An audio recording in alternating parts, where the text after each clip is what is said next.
एक विदेशी महिला स्वामी विवेकानंद के समीप आकर बोली, मैं आपस शादी करना चाहती हूँ। विवेकानंद बोले, क्यों? मुझसे क्यों? क्या आप जानती नहीं कि मैं एक सन्यासी हूँ? औरत बोली, मैं आपके जैसा ही गौरवशाली, सुशील और तेजोमय पुत्र चाहती हूँ और वह तभी संभव होगा जब आप मुझसे विवाह करेंगे।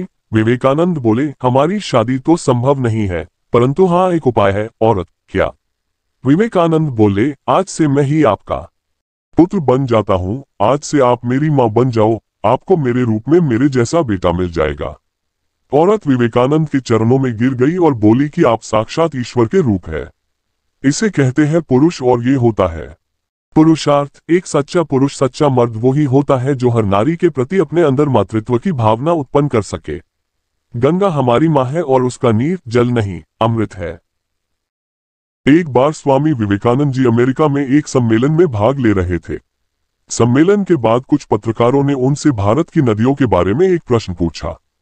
पत्रकार ने पूछा, स्वामी जी आपके देश में किस नदी का जल सबसे अच्छा है? स्वामी जी का उत्तर था, यमुना का जल सभी नदियों के जल से अच्छा है। पत्रकार ने फिर पूछा, स्वामी जी आपके देशवासी तो बोलते हैं कि गंगा का जल सबसे अच्छा है। स्वामी जी का उत्तर था, कौन कहता है गंगा नदी है? गंगा हमारी माँ है और उसका नीर जल नहीं है, अमृत है। ये सुनकर वहां बैठे सभी लोग स्तब्ध रह गए और सभी स्वामी जी के सामने निरुत्तर हो गए। स्वामी विवेकानंद और जर्मनी की संस्कृत भाषा के विद्वान प्रोफेसर पॉल डायसन संस्कृत साहित्य पर चर्चा कर रहे थे। किसी कारणवश प्रोफेसर साहब को उठकर बाहर जाना पड़ा। स्वामी जी पास पड़ी एक किताब उठाकर उसके पन्ने पलटने लगे। वह कविताओं का संकलन था। वे उसे पढ़ने में लीन हो गए। थोड़ी देर बाद प्रोफेसर डायसन अपना काम निपटा कर लौट आए, लेकिन स्वामी जी किताब पढ़ने में इस कदर खोए थे कि डायसन के लौटने का उन्हें पता ही नहीं चला। कुछ देर बाद डायसन को लगा कि स्वामी जी जानबूझकर उन्हें नजरअंदाज कर रहे हैं। पूरी किताब पढ़ने के बाद जब स्वामी जी ने अपनी गर्दन ऊपर उठाई तो डायसन को सामने बैठकर इंतजार करता पाया। वे बोले, क्षमा कीजिएगा, मैं पढ़ रहा था, इसलिए आप कब आए इसका पता ही नहीं चला। स्वामी विवेकानंद द्वारा माफी मांगने के बावजूद डायसन के मन का मलाल खत्म नहीं हुआ। उन्हें यही लगता रहा कि स्वामी जी ने जानबूझकर उनकी उपेक्षा की। स्वामी विवेकानंद उनके मन का भाव जान गए। उन्हें दुख हुआ। डायसन को यकीन दिलाने के लिए वे किताब की कुछ कविताएं सुनाने लगे, लेकिन इसका उल्टा असर हुआ। कविता की पंक्तियां सुनने के बाद डायसन ने कहा, लगता है आपने ये किताब पहले भी पढ़ी है। डायसन के इस तरह सोचने का कारण ये था कि 200 पन्नों वाली किताब कोई व्यक्ति इतने कम समय में नहीं पढ़ सकता था। वे बोले, किताब की सारी कविताएं आधे घंटे में याद हो जाना मुमकिन नहीं है। इस पर स्वामी विवेकानंद ने कहा, मिस्टर डायसन, जीवन में सबसे महत्वपूर्ण है एकाग्रता। एकाग्रता जितनी अधिक होगी, आपका समय उतना ही कम लगेगा या काम का परिणाम उतना ज्यादा होगा। स्वामी विवेकानंद एक डॉक्टर का बहुत सम्मान करते थे। वह उनसे कहते थे कि आप मन, वचन, कर्म और आचरण से सन्यासी हैं। मुझे आपके भीतर बड़े गुणों के दर्शन होते हैं। डॉक्टर साहब बेहद साधारण तरीके से रहते थे। उन्हें देखकर कोई यह अंदाजा नहीं लगा पाता था कि वह कोई बहुत बड़े डॉक्टर हैं। एक दिन वह पैदल अपने दवाखाने जा रहे थे। बारिश होने वाली थी। एक आदमी को अपनी छत ठीक करनी थी।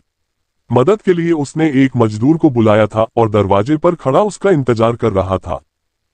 उधर से जा रहे डॉक्टर साहब को सामान्य व्यक्ति समझ उनसे बोला कि छत ठीक करने में आप मेरी मदद कर दें। मजदूर को बुलाया था, वह आया नहीं। मैं आपको पारिश्रमिक दे दूंगा। डॉक्टर उस आदमी के कहे अनुसार छत ठीक कराने में लग गए। उसी सड़क से वहां के एक बड़े प्रतिष्ठित व्यक्ति गुजर रहे थे। डॉक्टर साहब को ये सब करते हुए देख वह बोले, यह आप क्या कर रहे हैं? जवाब मिला, आज मुझे रोगियों के इलाज बदले ये काम ज्यादा ठीक लगा। इस सज्जन ने मुझसे सहायता मांगी, सो मैं मदद कर रहा हूं। जब ये बात झोपड़ी वाले उस व्यक्ति ने सुनी तो वह पानी पानी हो गया। वह उनके पैर पकड़कर बोला, मुझे नहीं मालूम था कि आप इतने बड़े आदमी हैं। डॉक्टर साहब ने कहा, मैं और मेरे एक मित्र विवेकानंद मानते हैं कि धर्म को किताबों से निकालकर आचरण में। एक समय की बात है, स्वामी विवेकानंद अपने आश्रम में वेदों का पाठ कर रहे थे। तभी उनके पास 4 ब्राह्मण आए। वह बड़े व्याकुल थे। ऐसा प्रतीत हो रहा था कि वह किसी प्रश्न का हल ढूंढने के लिए परिश्रम कर रहे हैं।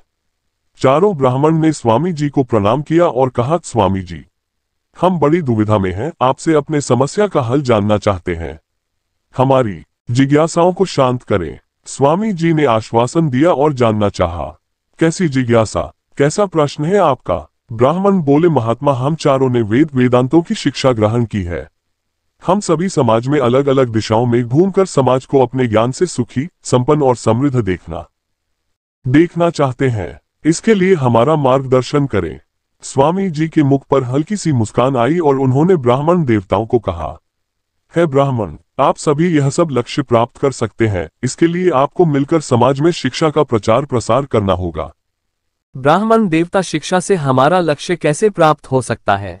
स्वामी जी, जिस प्रकार बगीचे में पौधे को लगाकर बाग को सुंदर बनाया जाता है, ठीक उसी प्रकार शिक्षा के द्वारा समाज का उत्थान संभव है। शिक्षा व्यक्ति में समझ पैदा करती है, उन्हें जीवन के लिए समृद्ध बनाती है। साधनों से संपन्न होने में शिक्षा मदद करती है। सभी अभाव को दूर करने का मार्ग शिक्षा दिखाती है। ये सभी प्राप्त होने पर व्यक्ति स्वयं समृद्ध हो जाता है। ब्राह्मण देवता को अब स्वामी विवेकानंद जी का विचार बड़े ही अच्छे ढंग से समझ आ चुका था। अब उन्होंने मिलकर प्रण लिया, वह अपने शिक्षा का प्रचार प्रसार समाज में करेंगे, यही उनकी समाज सेवा होगी।